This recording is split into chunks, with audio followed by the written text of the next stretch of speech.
war did you serve? World War II, And then what was your branch of service? Army Air Corps, Okay. During your time in service, what was the highest rank you achieved? First Lieutenant. And while in service, what roles did you serve in the Army? I served as a bombardier and combination armament officer. So I was responsible for all the armament on a B-24 and, you know, all the men who manned these armaments. There were turrets and handheld machine guns, and I was responsible for the operation, you know, for the mechanical operation of the artifacts and for the performance of the men and the crew. With these roles and in your service, can you tell me some locations where you served? I served in the European Theater of Operations. My base was in southern Italy. I flew out of southern Italy, and I went, and the areas where I performed my bombing activities was Italy, Germany, France, Austria, Romania, Hungary, and that's all the nations I can remember. And in the course of those operations, I'm familiar with the Blue Danube, the Green Danube, the muddy brown Danube, and the Yellow Danube. But you don't have to write that one down. Okay. I'm going to go back a little to before your time in service. Before you joined, were you drafted or did you enlist in service? I enlisted in 1941. Okay. Do you remember, what was your motivation for enlisting? What was my motivation? Yes. My country was at war, and I have a good education. I had just graduated from high school. I had a good education, so I felt I had something to contribute to my country, who has been good to me and my family. Great, great. At the time you enlisted, where were you living at the time you enlisted? In just what city, or do you want a complete address? No, New Haven, Connecticut. Okay. Now, were you able to pick the branch service you went into? Were you assigned that branch? Yes. As a matter of fact, I'm not going to ask you to write this unless you feel you should. As a matter of fact, I had declared that I wanted to. I investigated. I did a personal investigation of the Navy, the Marines, and the Army and the Air Corps. That would be the Army Air Corps. There was no Air Force at that time, no independent air arm. And I took maybe 3 sessions of interrogation, written interrogation, so that somebody will be able to judge, from the way I answered the interrogation, whether I might be qualified for any of those forces that I applied for. So I took at least 3 occasions. I spent the better part of a day answering a volume of questions. Great. So after you joined the Air Corps, what were your first few days in service like? My first few days were as an Army private. And then I was sworn into the Army because there was no separate Air Force. It was an Air Corps, it was a division of the Army. So I was sworn in as a soldier in the Army.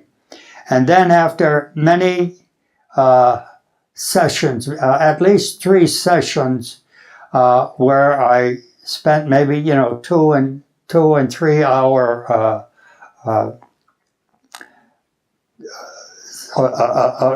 written answers to a whole volume of questions and opinions.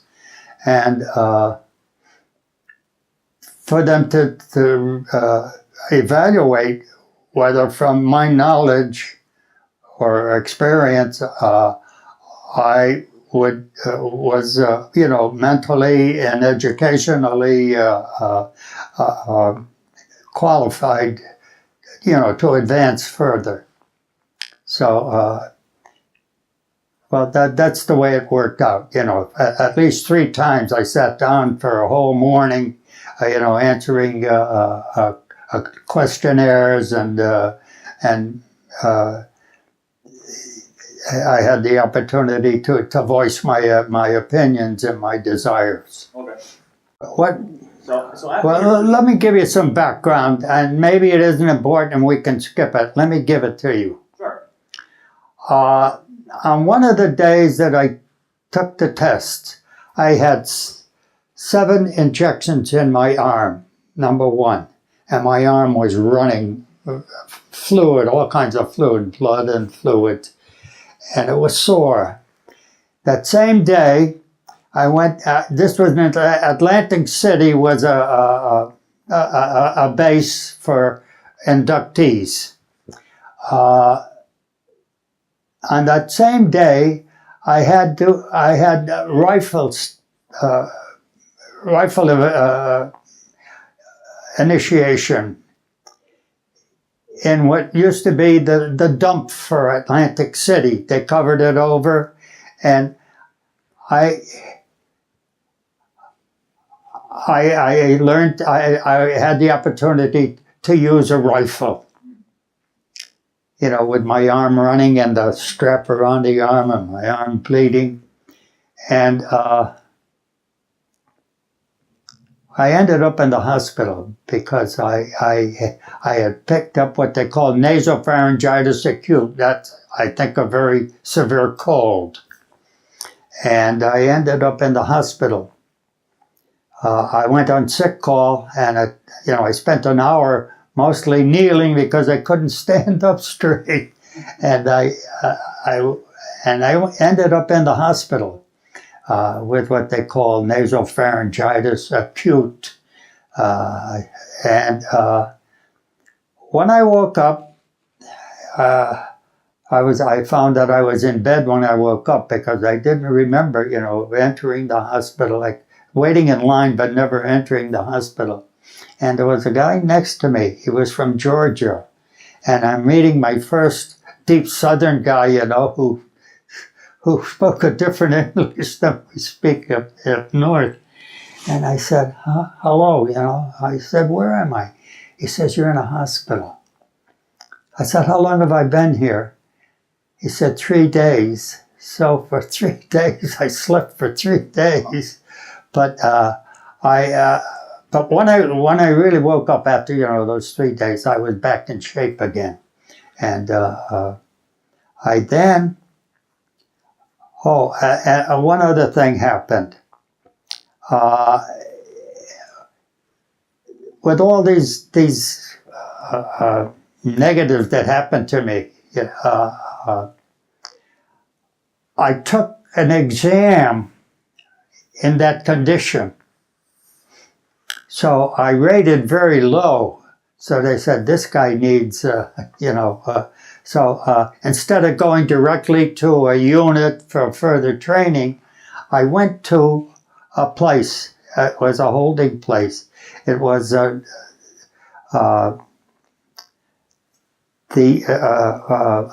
military school in Vermont. And I was there for 19 weeks because my record showed that, this guy's close to a failure. And I was there for 19 weeks, you know, but I made good use of the 19 weeks, you know. I just to keep the thing interesting, I learned how to drill. I became a drill master because I admired the drill masters in basic training. And I said, hey, this is a good, you know, a good thing. I think I'd like to try that. So I tried it, and I had a lot of fun. And a lot of guys had a lot of fun because we did some very tricky, just to make it interesting, we did some very tricky maneuvers. And so I made the best of the situation, as it were. And from there, I went into basic training for air flight. And I qualified, and we went to a qualification center in Nashua, Tennessee. And I remember that very clearly because that's when my father died. So I was allowed to go home to New Haven to my father's funeral. And they held up the funeral till I got there because you got on a train that was going there. You know, the train service, you didn't have choice of train service. If there was a train going in that direction, you know, you may not get on it today or tomorrow or the next day, but that's what happened. And when I got to New Haven, I found half a dozen cousins all in uniform, you know, waiting for me to show up for my father's funeral. But in the qualification center in Nashua, I rated highest as most highly qualified for navigator, secondly for bombardier, and thirdly for pilot. So I could have chosen the direction, you know, navigator, bombardier, pilot, and they would have put me in that, you know, I would have been in that venue. But I'm saying everybody wants to be a pilot, so 3/4 of these guys are going to flunk out and they're going to be gunners. Navigator, I don't really want to be navigator because as bombardier, I'll be trained for bombardier and navigator. I said, hey, that's my best bet because I think I personally qualify for both. And I chose that, and it turned out in my favor. I became a bombardier and a qualified navigator, and I'm glad I was a qualified navigator because the navigator on my crew was a different story. You know, he didn't get lost, but he didn't make sure we were going where we were supposed to go. He knew where we were supposed to go, but he didn't make sure that we were getting there, you know. Okay. Can you tell me a little more about what the training was to become a bombardier? As a bombardier, the training was to familiarize, you know, to familiarize myself with the bomb sight, familiarize myself with bombs, bomb tables. So we had books of bomb tables. Every bomb, every different size and type of bomb had its own trajectory. So I had, you know, like 3 books of bomb tables. I had to familiarize myself with that to be able to be in charge of all the bombs and the, you know, and the bomb shackles and the and understand it so that I can perform my mission, you know, adequately. And I did well with that because I had already started going to junior college at night in an engineering curriculum. So I was very strong in math and science. So and I was very meticulous about it because you know, if you're dropping bombs, you want to drop them on the target, not near the target. And so I think I succeeded in all those things. I think I appreciated just what I needed to appreciate. I don't know. Can I tell you any more than I've already said? Well, furthermore about your boot camp training experiences, do you remember? Do you have any very memorable experiences or memorable instructors that you came across during those times? Oh, do I have memorable instructors? There were always good instructors. I can't single out any one or two or three of them, but they were good instructors. I understood, and they were able to be understood. So there were good instructors. I think they chose the right guys to be instructors. And then, how did it feel to be? I mean, because someone who is at a young age like that, how did it feel to be in a boot camp like that? How was it? Was it a very different culture for you? Well, the culture was, most of the guys were close to my age. I was right out of high school, 17. I was 18 by the time I was accepted, because I had to take tests and so forth, because I was looking for a professional job. So it took about, from the time I committed myself till the time I was inducted, it took about 5 months. And as I was inducted on December 10th, I remember that date very well, because when I was released from the Army after the war, I was released on December the 9th. So I was 3 years exact to the day. A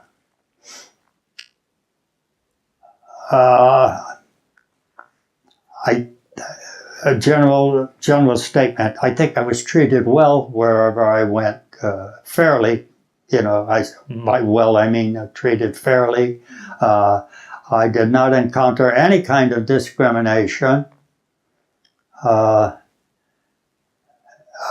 education was a good education. I went to probably what might be the best high school in the country. New Haven High School at that time was Boston Latin had a great reputation. And since in the years since, I've found out from people who were knowledgeable that New Haven High School was every bit the equivalent, or maybe even better than Boston High School academically. We had people with doctorates, and they were not administrators. They were teaching in the classroom. Right. That's the kind of a high school I went to. Oh, right. Well, after your training in Tennessee, where did you go after that? Oh, I did not have any training in Tennessee. Tennessee was an evaluation installment where they, tested you, and the tests were pretty deep. They tested your coordination, your physical coordination, your eye-hand coordination, all your coordination. So they had a good picture of your capabilities, your intellectual mechanical capabilities, putting the two together.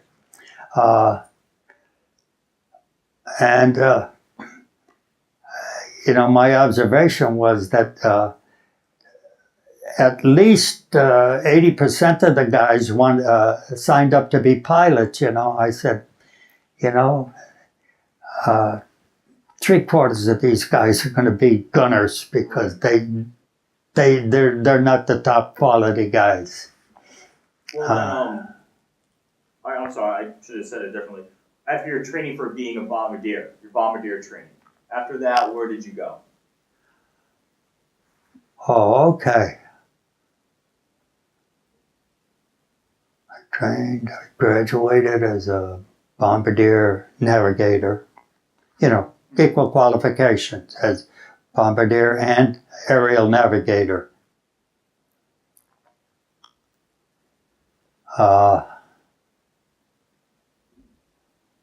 Where did I go? trying to remember the details. We had funny, there were a number of details. I was on a crew. We were scheduled to go to Europe. The navigator on my crew, got a respiratory disease, maybe a bad cold or more than just a bad cold. So they put an alternate crew in place of my crew, my whole crew, because they tried to keep the crews, complete and together. So unfortunately, John, who I realized was an excellent navigator. I mean, he didn't make a lot of lines on paper. He knew what he was doing, and he didn't have to break his neck. He just knew what to do and how to do it.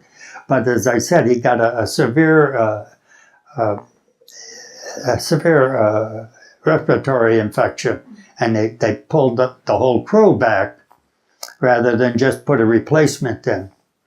And then eventually, in time, they did give us a replacement, and he was nowhere the equal of John. So we got held back. We didn't fly to Europe. Our destination would have been the 15th Air Force, flying either, and I don't remember because the timing was close, whether was it in Libya, in North Africa, or by this time in southern Italy. It gradually moved up.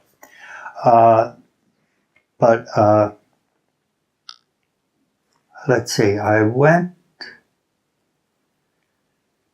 over. So as I say, our crew was pulled until they put a replacement in. They put a replacement in, and we went in a convoy of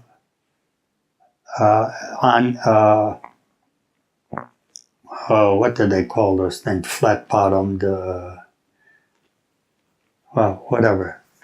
There were some flat-bottomed boats that they were launching at the rate of one a day in Manitowoc, Wisconsin, and in Norfolk, Virginia, where they were built. Let's see now. It took us 21 days to get to Gibraltar, and there's an enormous armada, you might say, of maybe as many as 100 ships. And there were, I remember, destroyer escorts, weaving in and out. And as a matter of fact, some of them were, a couple of ships were torpedoed during the night. Didn't need to happen at night, but they were torpedoed at night, and we lost them. And as I said, it took 21 days to get to Gibraltar, and then from Gibraltar we went for another, I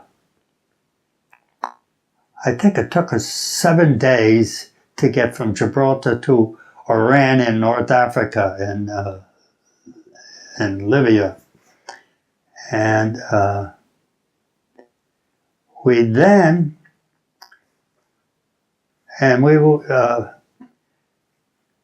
I won't talk about the Tuskegee guy, but that I became familiar with the Tuskegee guys. They were famous Negroes from the South, and they were good. They were good. And the thing that registered with me was in New Haven and in school, I had Negro friends. There were some Negroes, and we had friends. But these guys from the South, if they were Negro, they wouldn't even dare to talk to white guys. That's the way it was in their upbringing. But they were good flyers, because I remember they flew escort for, they were fighter pilots, and they were good, and they flew escort for us, because the Germans had fighters up there trying to knock the bombers out of the air.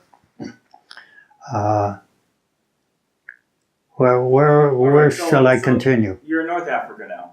Say? You just got to North Africa. Yeah, I was in North Africa, in Oran, and from there we had to wait until an old wooden vessel that had never been refurbished could take us from North Africa to Naples.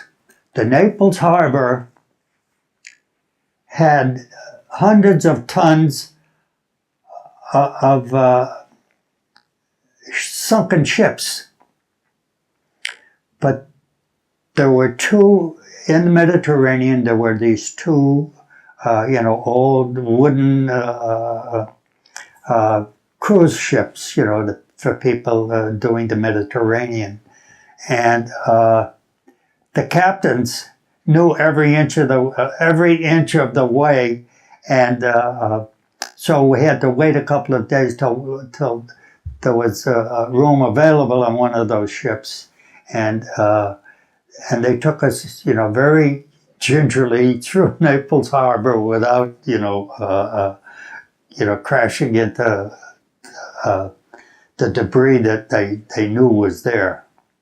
So we disembarked in Naples, and we went on a railroad car up to up to a place in Italy, in a place I could name, and you'd never know, Manduria and San Pancrazio, and that's where I was based in Italy. Well, when you first arrived in Italy, when you first got to base in Italy, what were your first impressions of the place? Well, this is brand new, we don't know what it's going to be when we get there, and when we get there, we see what it is. And we were, in an area, and we lived in tents. And 4 officers on a crew, lived in one tent, and then the 6 enlisted men in the crew also lived in a different part of close by, but in tents, and so we lived in tents for the rest of the war. Okay. While you were there, what was your assignment? What were you assigned to do?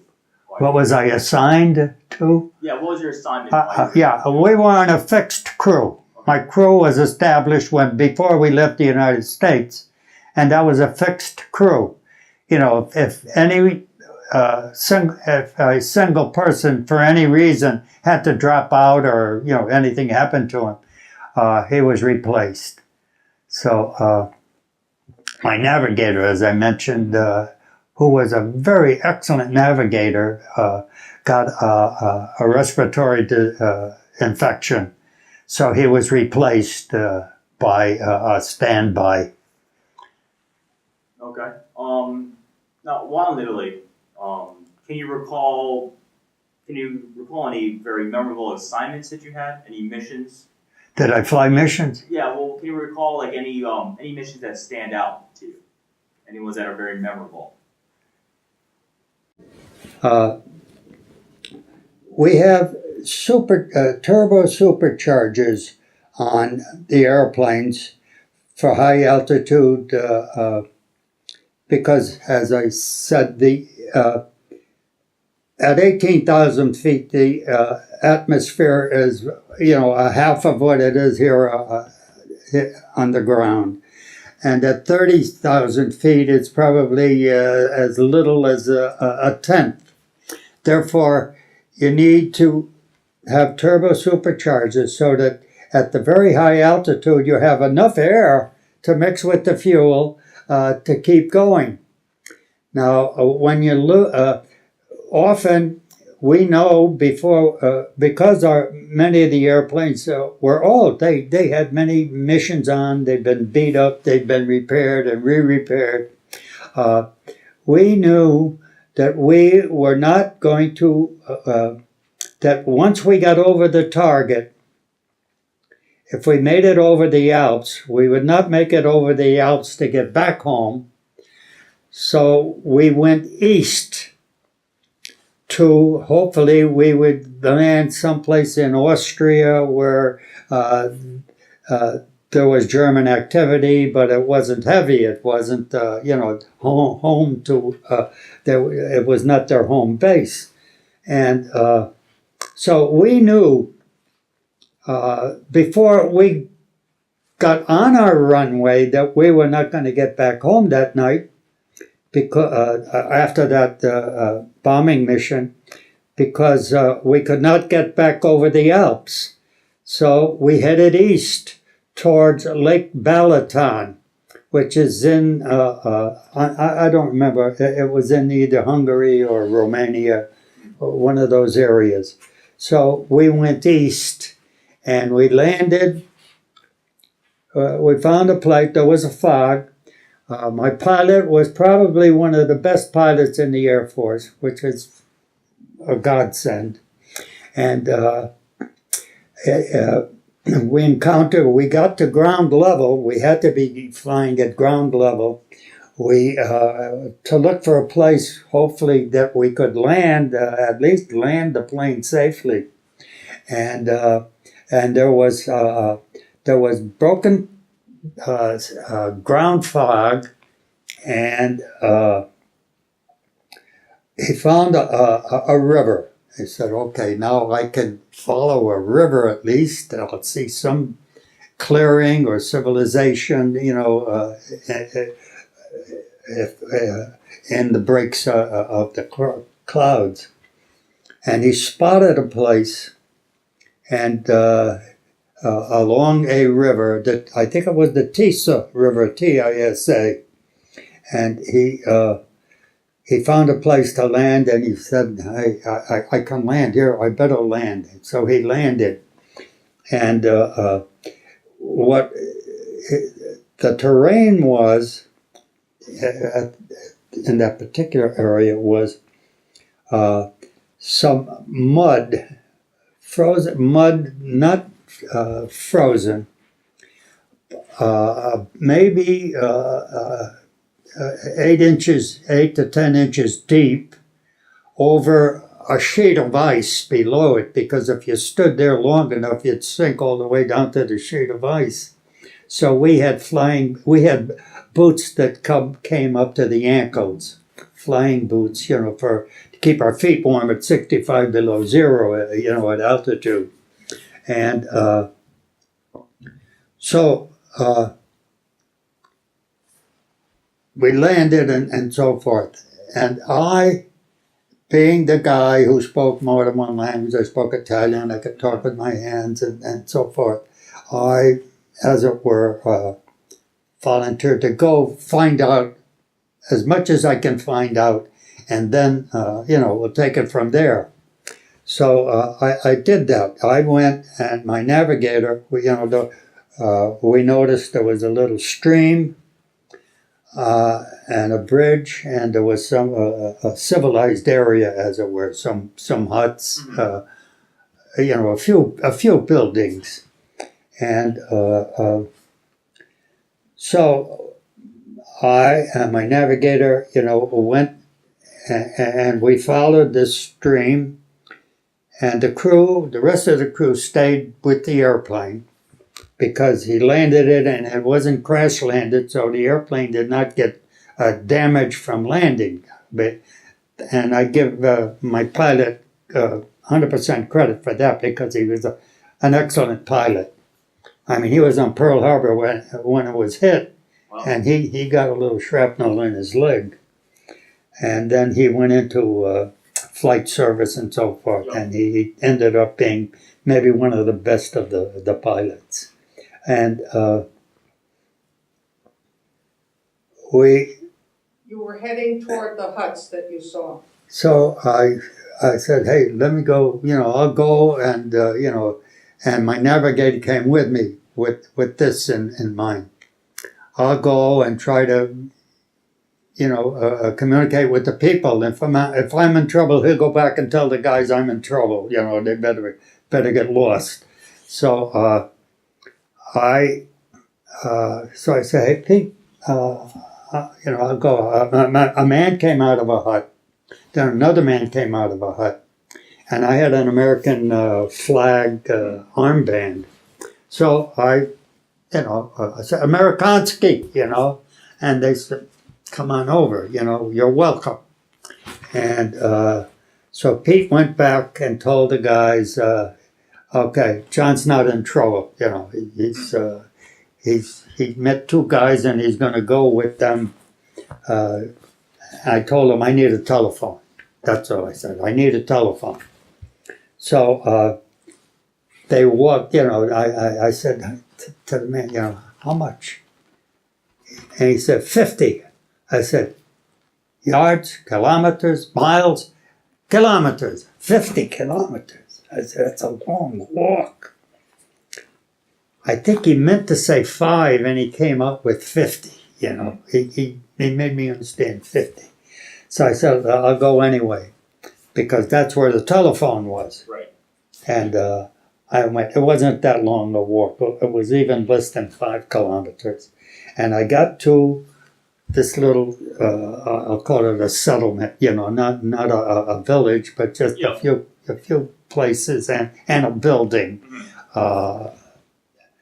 And there was a telephone there and a telephone operator. Now I'm saying to myself, now I got to start all over again to communicate with a person of a different language. But I found out that this telephone operator spoke perfect Italian. And I said, how come you got Italians? And I found out from her, I noticed a young man limping around. A young, healthy-looking guy, but he was limping. And she mentioned that, in 1935 or 6, Italy invaded Albania, and they got kicked out. Okay. And this guy got wounded in his leg, and they left him behind. And that's how she learned Italian, Oh, wow. And so she prepared me a steak, with an egg on top, figuring, hey, I'll treat this guy well, and I can learn English from him. I'll keep him, he'll want to hang around, and I'll learn English. But so I enjoyed the steak, and other people came. They said, oh, well, there's a lady who went. Studied English in Cairo, Maybe you can communicate with her and she can communicate back to us. But I couldn't understand a word of English she said. It was book English. But I met another guy there, and he said, you are here. This is the village of Titel, and you're in the area of Bachka. He showed me on the map where exactly we were. And so I did get to use the telephone, and I called the American headquarters. And Belgrade is the capital of what was Yugoslavia. So I did, I was connected with the American mission in Belgrade. So I said, what's my next move? We have a crew here. We have an airplane that's not, we didn't crash land. We have an airplane that's in good condition. And they said, get here to Belgrade as quickly as you can. I said, how? They said, that's for you to work out. That, you'll have to negotiate that yourself over there. Which I did do, because it turned out that the telephone operator's husband was it was generally speaking in Russian control, and he wasn't Russian, but he was in charge of that area, answering to the Russian army, as it were. And so they told me, get to Belgrade. And I said, how? They said, that's something you'll have to negotiate yourself, which I did too. I told this husband of the telephone operator, I must get myself and my crew to Belgrade. He said, I think I can help you there. He said, I'm expecting a convoy to come here, and I can somehow negotiate with them to, get you and your people to Belgrade, to the capital. So shortly, 7 Studebaker 6x6s showed up. And so this, the guy who was in charge, the husband of the telephone operator, told them, this guy has a crew here and they have orders for us or whoever, to get them to Belgrade. So he did that. And so we rode in these Studebakers, I sat in the front seat with the lead truck, and my crew had to be in the back of the trucks with the shade, with a tarp drawn so they couldn't be seen. So that hopefully nobody would know what's going on. And we stopped at one place just to rest and to refuel the trucks. And I met a woman who seemed to be in charge. She was a younger woman, maybe between 30 and 40. And she was in charge of that whole area. And she told me, and a couple of young men also were there, and who could speak some English, and they told me that the Germans kind of cleaned them out. They assembled all the young men in that big general area and shot them. Because, as I said, the Germans were still active in that area. And,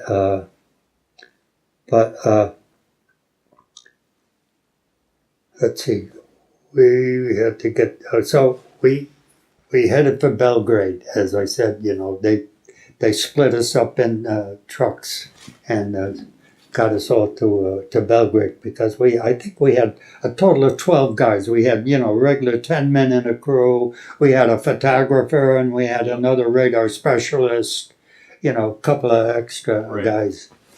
So we made it to Belgrade. We made a couple of stops where we could get out, and one time we crossed the Danube. We didn't cross the Danube, but we went down the Danube for a short distance on a barge that had everything: livestock, people, anything you could think of. People, furniture, livestock, anything you could think of. But we didn't go for any long distance on that thing, But and that was the brown Danube, not the blue Danube. Right. And we got to head, to Belgrade, the capital, and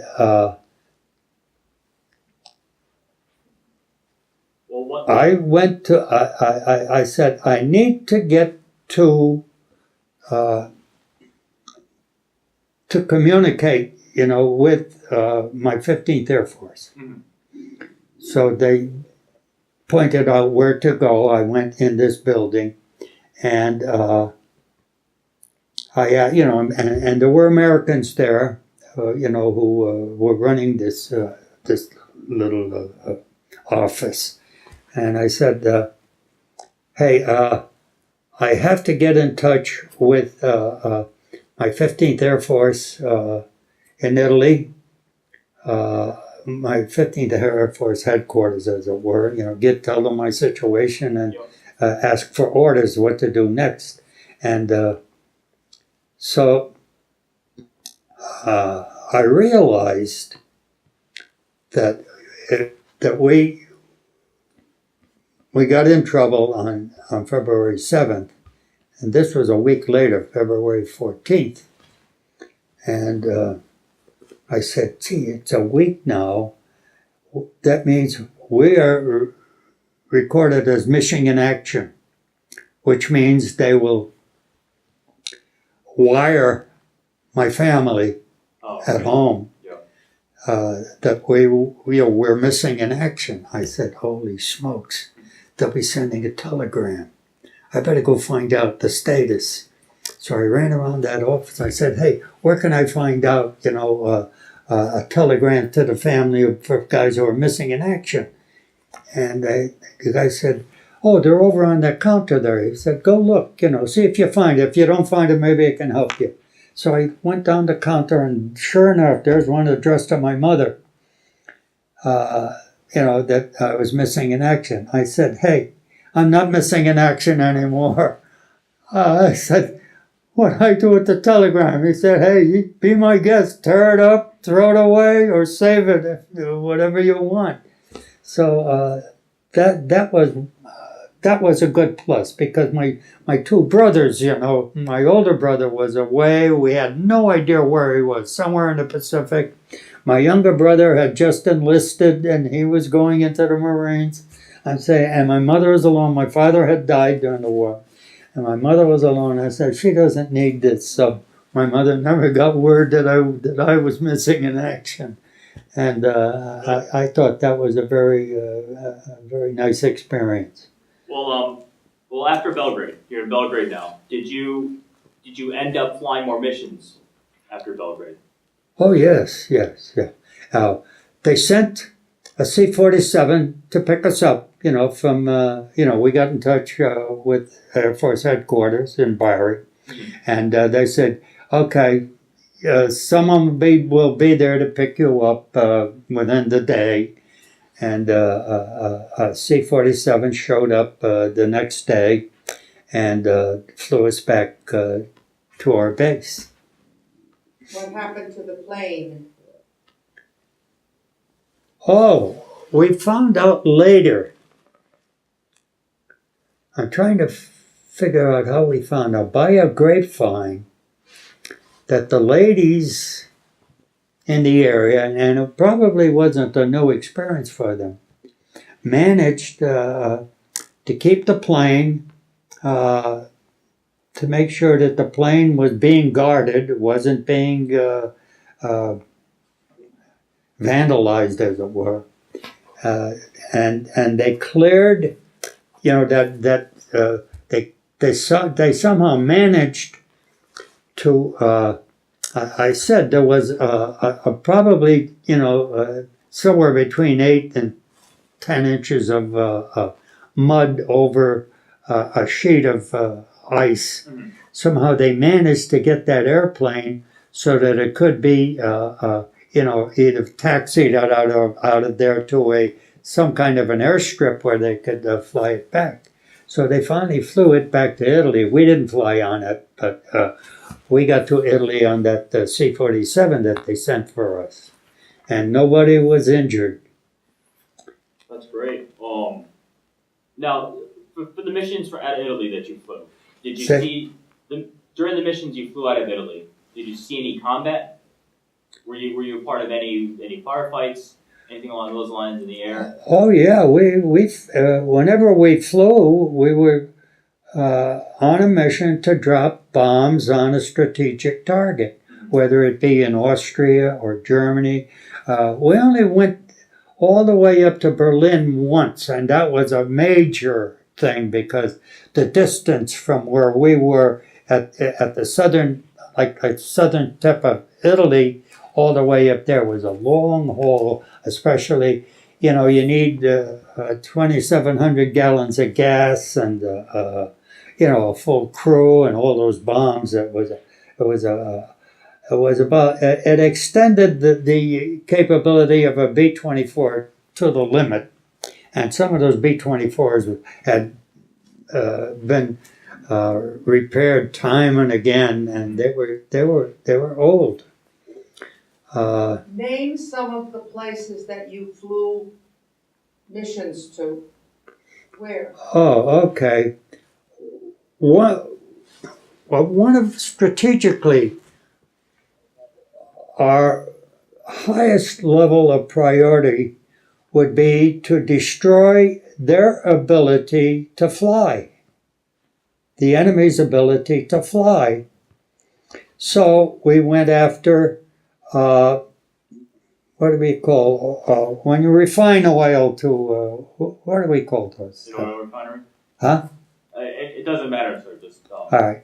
So there were places where they refined the oil into aviation gasoline. And so those were strategic targets for us, because if we kept them out of the air, they can't do any damage. So that was strategically our major missions. And you name 3 places. Okay.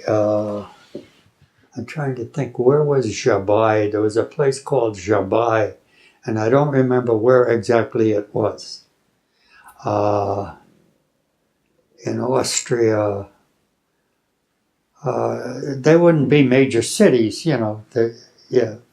One spot in Austria, another spot in Romania, and another spot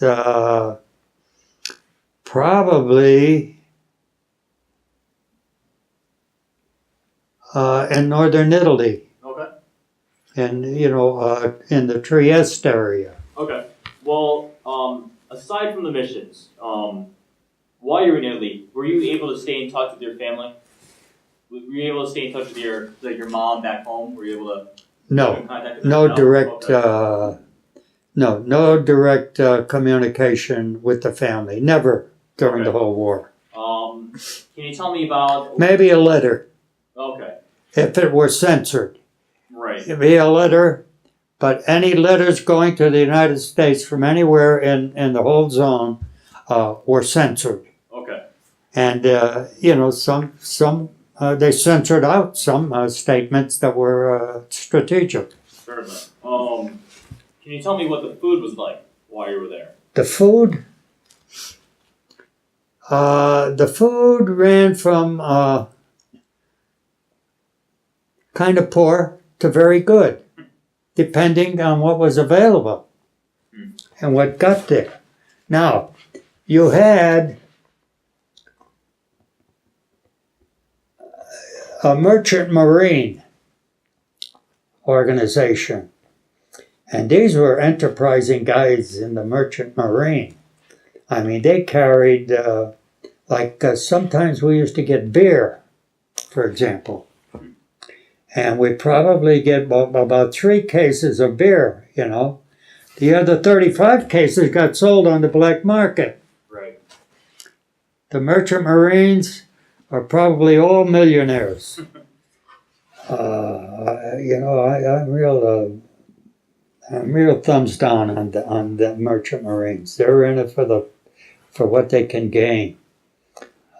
Well, speaking about beer, that brings me another question of supplies in general.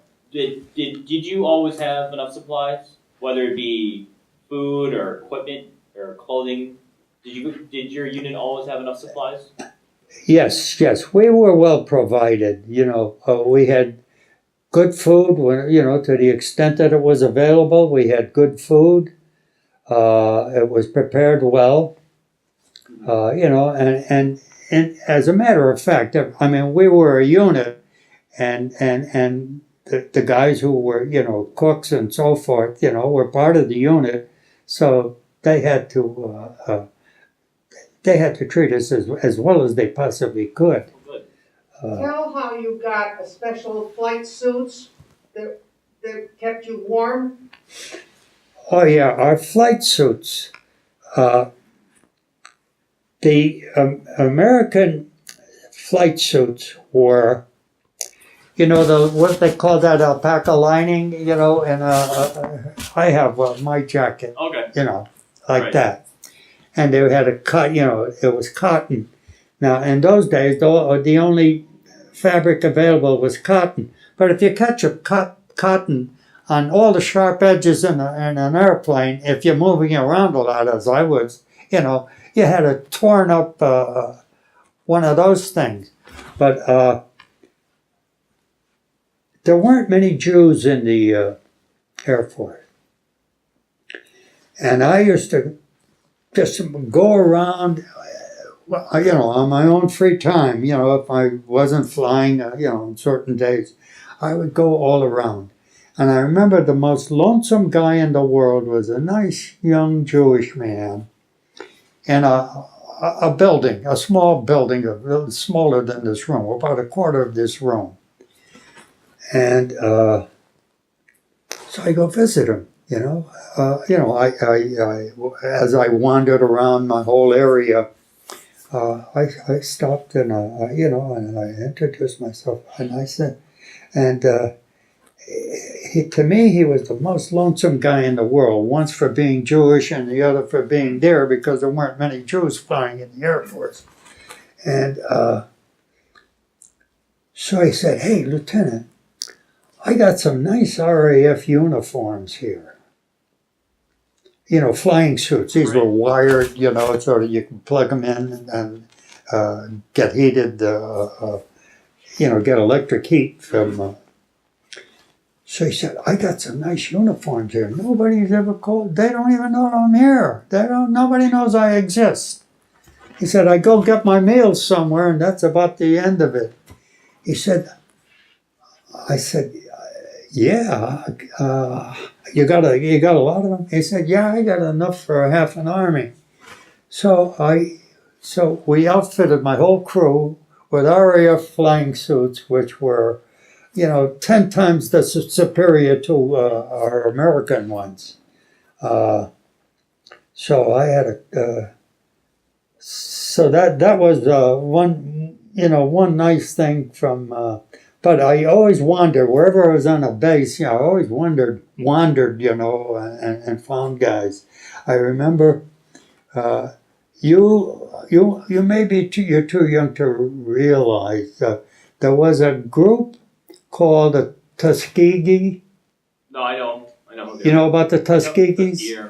I remember seeing the Tuskegees, but they were on a ship, and I'm from New Haven, so I had Negro friends, and I couldn't communicate with these guys because they didn't dare talk to white Americans for some reason.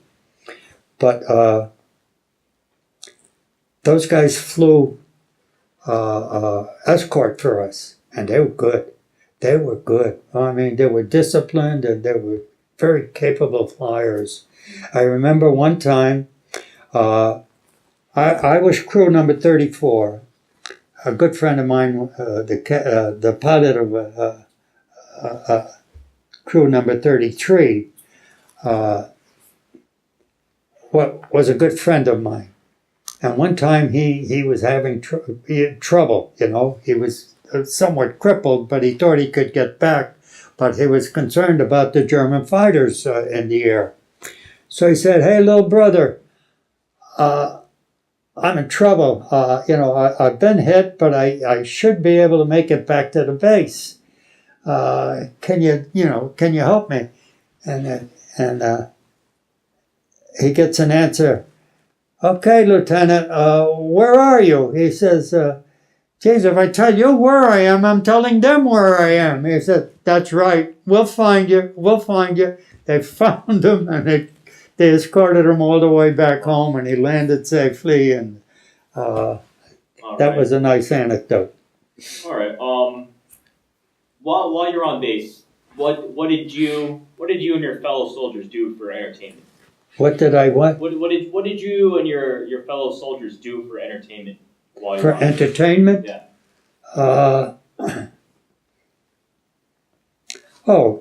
We had two buildings in a group. A group was 4 squadrons. And one was for enlisted men and one was for officers. So I would attend whatever. It was like a meeting place where guys meet, and they can have if there's beer available, they can have a beer or whatever. And I used to go there, to the officers' one, and I met President Roosevelt gave the Yugoslavia as a nation, I think 6 B-24s, and they trained those crews for those airplanes, a complete crew of 10 airmen, pilots with co-pilots, navigators, bombardiers, and gunners. And I met a man that I'll never forget, and I have his picture in some of the books that were published. His name was Captain Skakic, and he was the commander of the Royal Yugoslav Air Force. And somehow he took to me, whenever I was in that, if he saw me there, he'd come over and, he'd just wanted to be friends with me. Great person. It would have been nice if after the war I didn't get so busy. I might have wangled a trip and visited with him. He was one of the finest gentlemen I have ever met, and he was the commander of the Royal Yugoslav Air Force. President Roosevelt did a lot of good things. Did a lot of good things, just not common everyday things, just to make things easier for other people.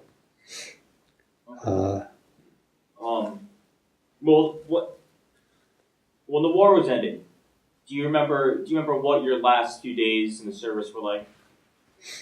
Let's see, where was I? North Dakota. Huh? You were in North Dakota. Oh, yeah. Oh, when the war ended, that's I should remember that right at the top of my head. When the war ended,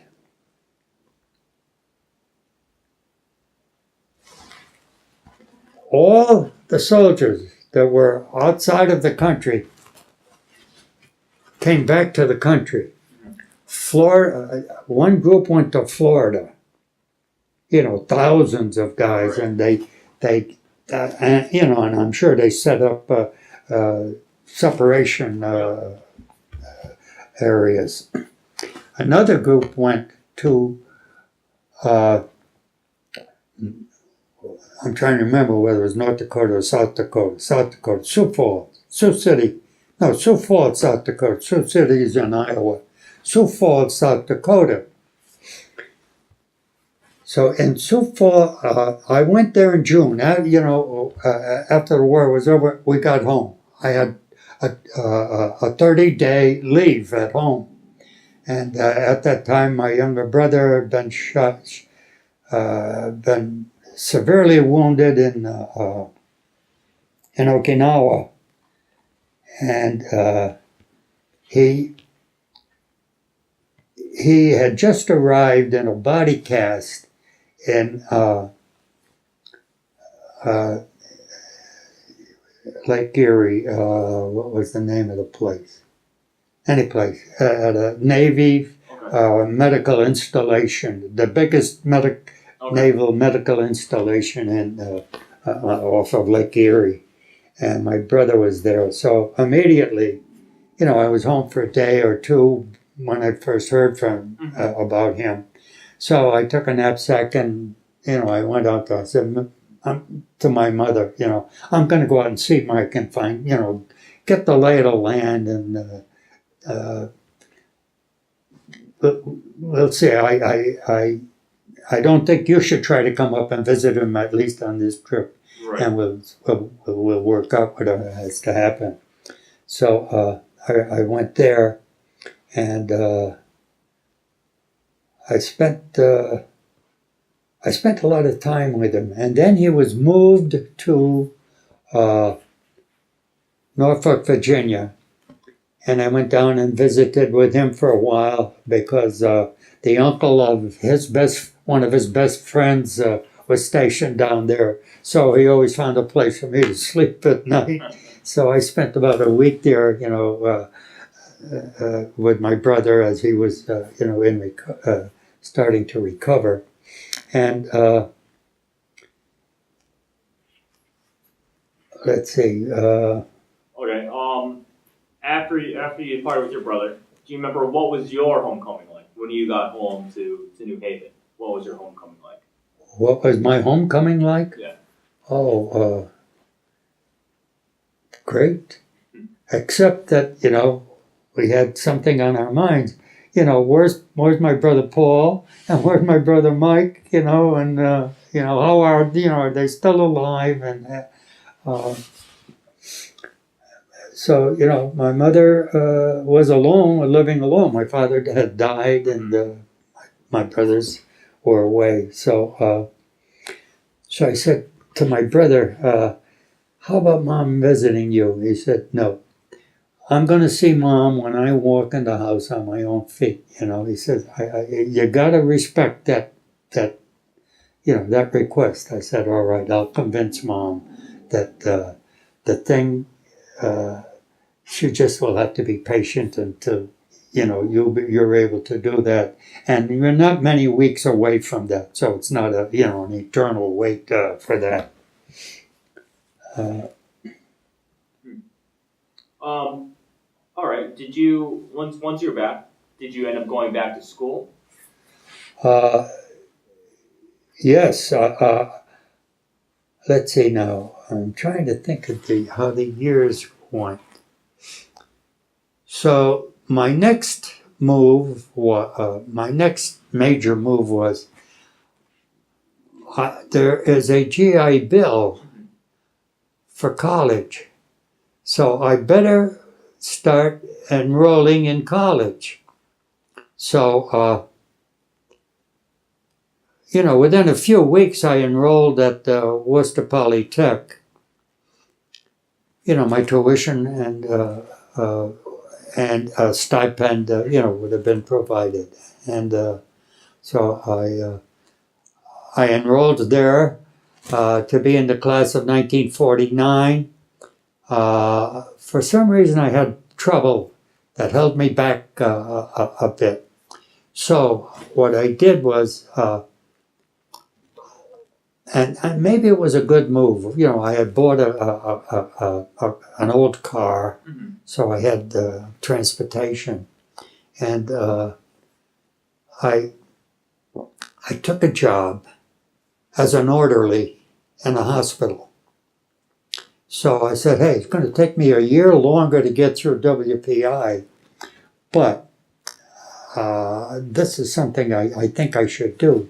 So I became an orderly as not an assistant, but a co-worker with a guy who was a real orderly. He was, a guy my age, but he was a real orderly, well-trained, he knew how, and I became an orderly, which I thought was very good. It was very good for me anyway. And I can recall I showed up like 3 times a week, in the hospital, and the guys would say, oh boy, I'm happy to see you, because they were getting, some orderlies were guys who would get all their meals, get paid, and do whatever they could get away with not doing. They were just moochers as far as I'm concerned. Some of the guys who worked as orderlies, so they were glad to see me and Phil, who were really cared about them. So that was a good experience. I thought it was a good experience. I'm glad I had it. All right. So then you went back to WPI, and I assume you went back to WPI. Yes. After the service and after WPI, what ended up becoming your career in life? What did I do next? Yeah. What was your Yeah, career? in 1950. I remember.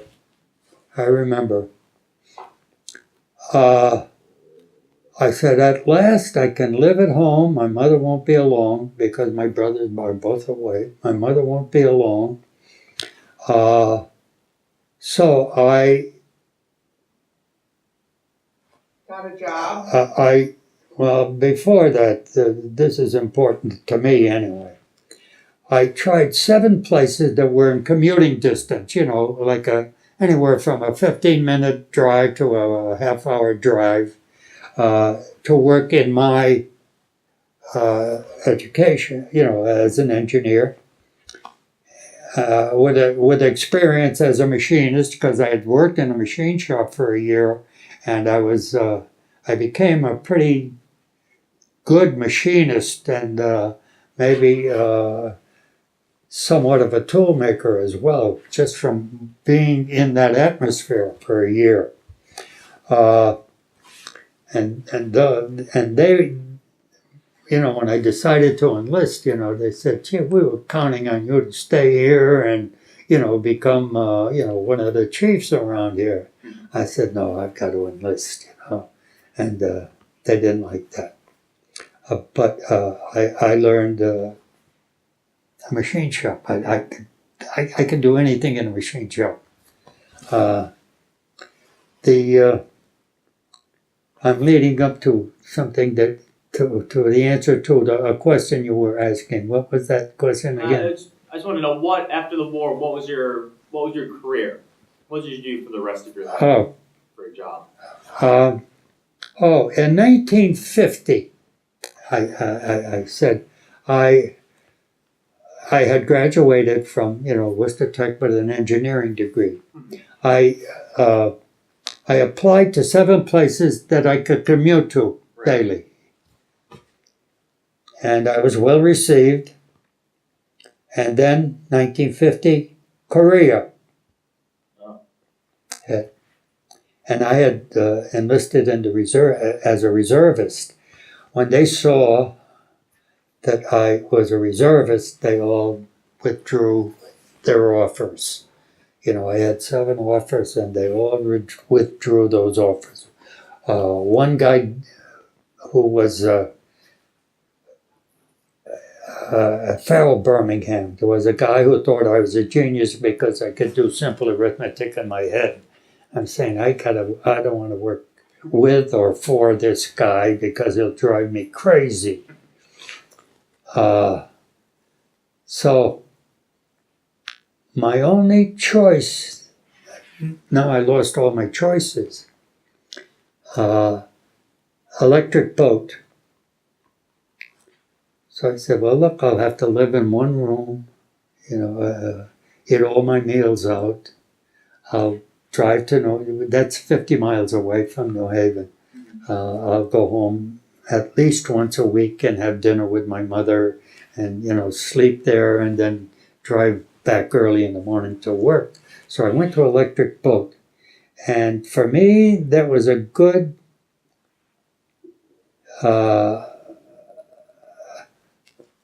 year plus that I worked there because I learned a lot. I was I was introduced to the general area by 2 great persons. Paul Wood, who showed me around, or introduced me in various places, and another guy named Albie Santa Croce. And Albie was just a great person. So they got me assimilated to the thing in a hurry. I was completely assimilated within a week. So I know a submarine inside out. I was on one eating my lunch when it was launched. We were building, 3 at a time. And I thought that was a great experience. And I said, I'm 50 miles from my home. My mother is living alone. My 2 brothers are away. But at least I can go once a week. If there's any urgency, I can go every, 2 or 3 times a week if that's so.